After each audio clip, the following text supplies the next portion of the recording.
Hey, what's up, people? It's another nice episode. We're here again. When you come to this channel, it's another good information going to drop down now. Today is another nice episode that we're going to share information on how to become a driver in Canada. My name is Franklin. If you're new to this channel, kindly take a moment or two, give a subscription to the channel.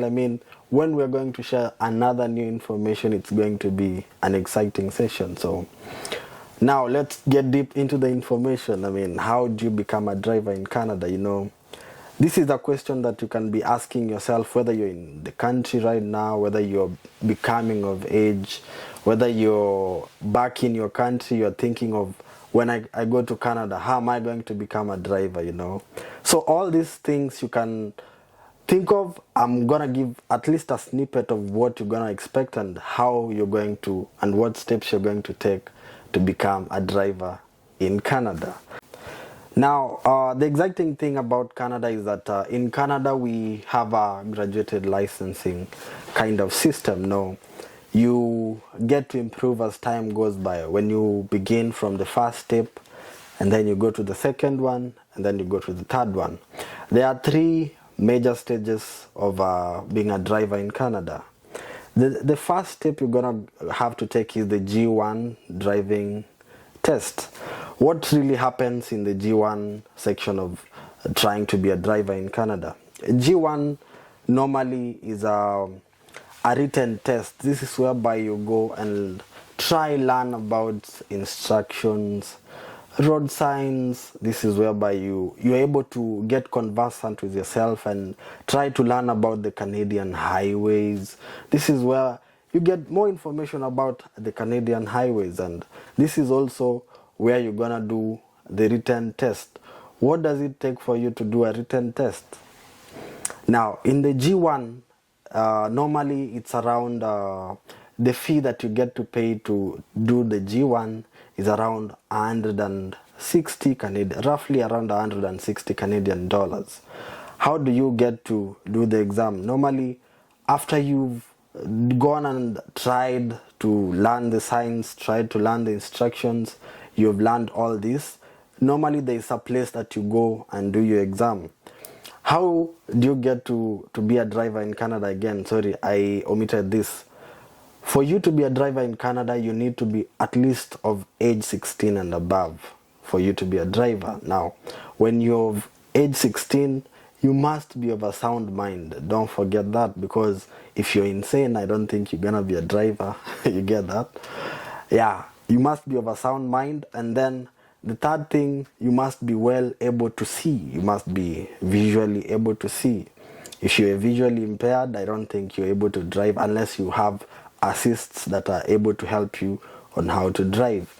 Now, once you've covered all these three sections, now this is whereby you're able to go and do your G1 written test. This is whereby you visit the drive centers near your location. Actually in Ontario they call it G1 in most provinces, but in Vancouver they actually call it L. I think it's learner's driver's license. Now, when you go to the drive test centers, this is whereby you go and do your written test, and that is the G1. Now, after you've been able to pass the G1 test, what I didn't capture in the first place also is that when you're doing your G1, you must ensure that you carry your ID when you're going to the test center, so that you're able to identify yourself and you're able to, the authorities will be able to know who you are before you do the test. Now, once you pass the vision test and you're able to pass the written test, you are given a certificate or a interim driving license showing that you've passed your G1 test or your learner's test. Now, after the G1, we said you're going to the G2. This is whereby you're going now to go to the road a bit. Now, in this step, this is whereby you go to the road.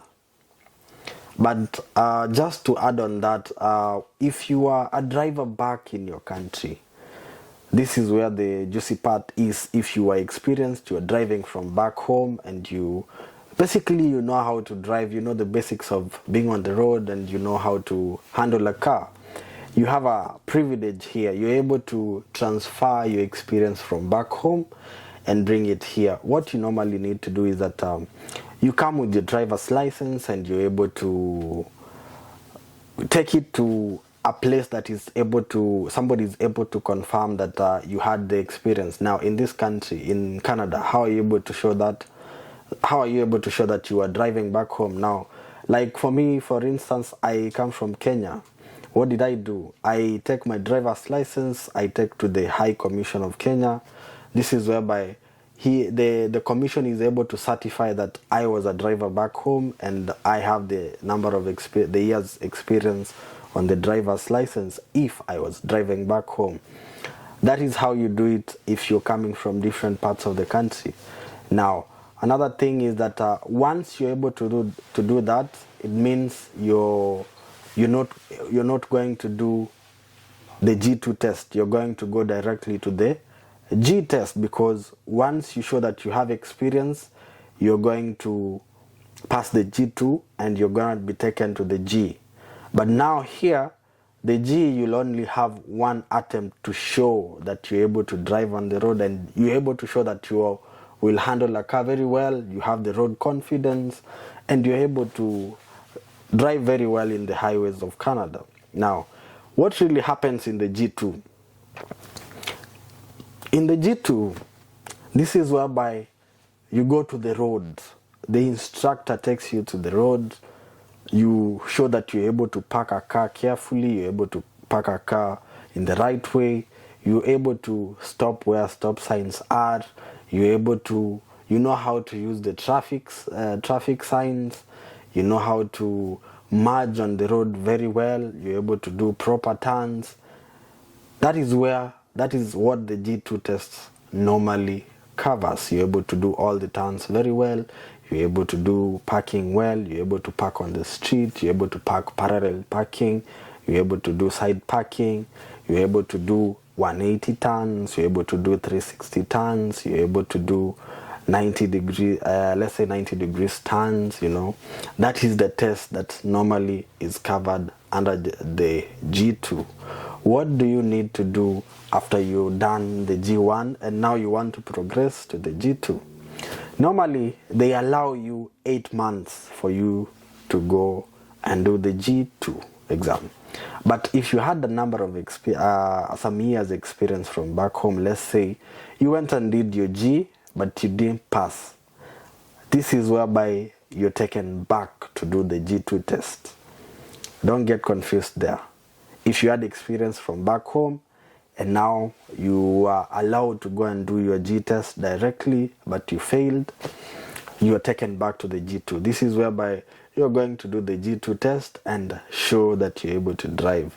But if you're coming from, maybe you're green, you are not a driver back home, or you are a new driver here in Canada, you're born here in Canada, you have age, you're now 16 and above, you've done your G1 test and now you want to do your G2, you have to wait for at least 8 months before you're able to go ahead and do your G2. This is when, after the 8 months is done, you go ahead and do your G2. After you've done your G2, now you can wait after a few months and go ahead and do the G. What does the G test? The G normally is going to the highway. This is whereby you go and show that you're able to merge to the highways very carefully, you're able to join the highways carefully, you're able to do lane changes in a very good manner, you're able to check on your blind spots. When you're when you're changing lanes on the highway, are you able to check your blind spots? Because on the highway the speed is normally very high. Are you able to check your blind spots very carefully? Are you able to do lane changes? Are you able to signal very well so that other drivers can see you when you're changing the lanes? Are you maintaining the speed as it's supposed to be maintained? Normally, when you're joining the highway, you normally accelerate to merge with the traffic that is going on the highway. You must be able to merge directly with the highway, with the traffic that is going. So you must come with the speed, most probably, that the highway, the other vehicles on the highway are going with. Having said that, majorly that is what you need to cover when you're trying to become a driver in Canada. You know, there are so many reasons that may make you want to become a driver in Canada. There are so other people who may say, I don't want to drive.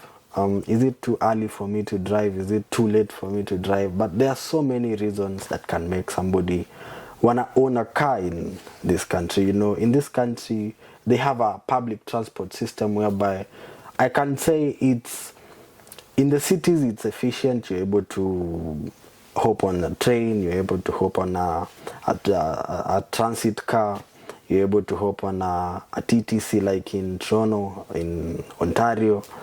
But there are some places that you'll need a car to maneuver. Or if you don't need a car, you need a taxi. Sometimes taxis are very expensive.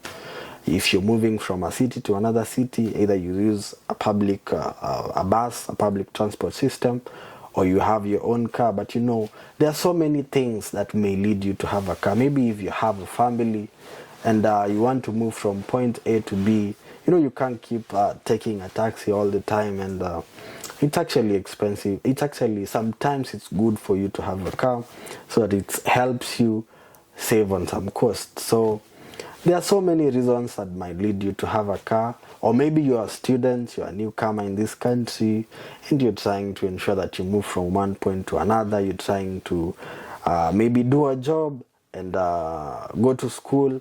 You know, you may, public transport system may be a challenge for you. Maybe it won't be as fast as enough as you may want it to be. So having a car, it is actually a necessity, if not a basic need, if I may put it. Developed countries are trying to encourage people to hop on trains, but sometimes I can say having a car is a necessity. So thank you so much for being here. If you feel like there is anything that I didn't address and that can be captured, you know, you can drop down a comment below. Let me know what you feel like, what question do you have about the driving, having a license in Canada as a first-time driver. So yeah, together with me is my friend. I don't know whether he has any other question that he can ask me, so that share to a friend who might need this information. And by sharing, you're able to help, and giving is one way to show yourself that you're helping this world. So if you're able to share, go ahead and share it.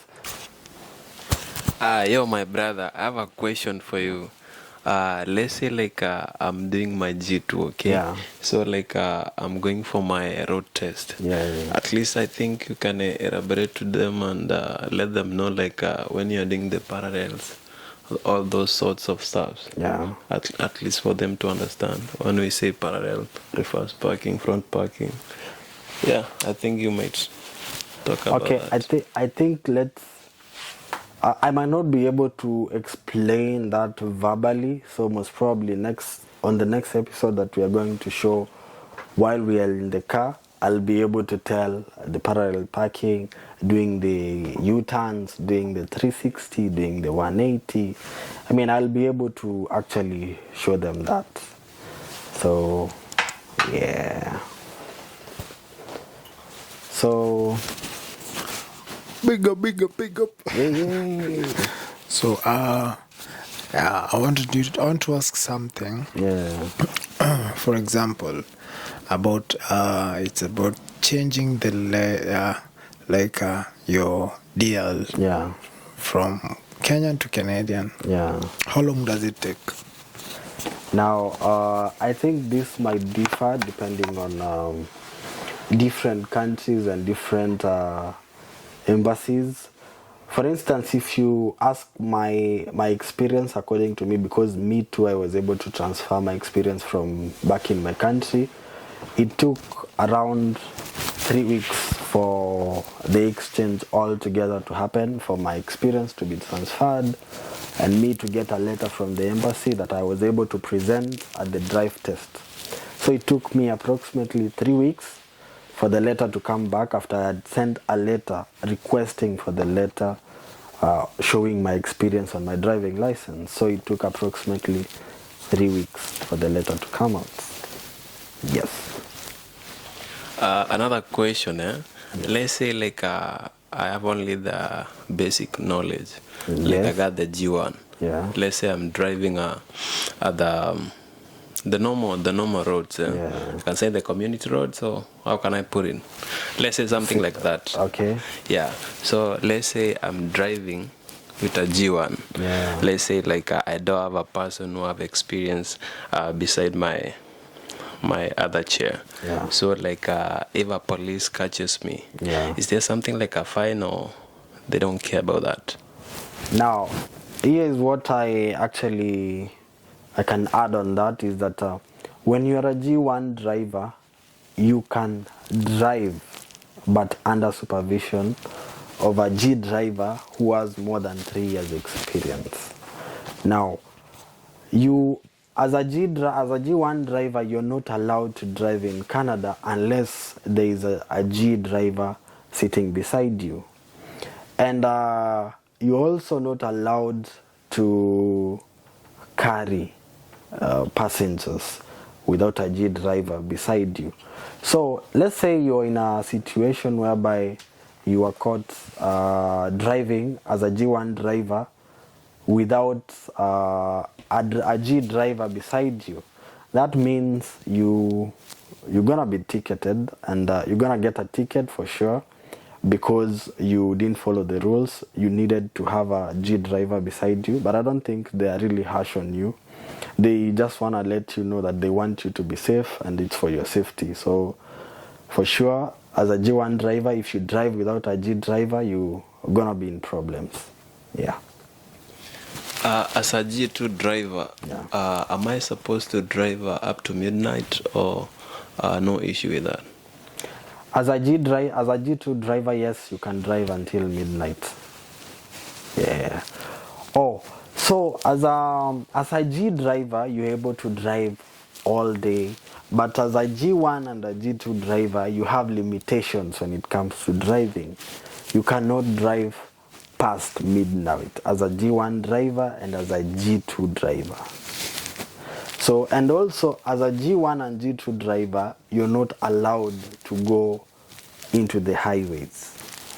It's only the G driver who is allowed to go to the highways. You can only be driving these county roads, but you're not allowed to go into the highway as a G1 and G2 driver. Yes. So, having said all that, thank you so much for staying around. Thank you for keeping it locked. Till next time, it's your boy Franklin, and let's see each other. Adios.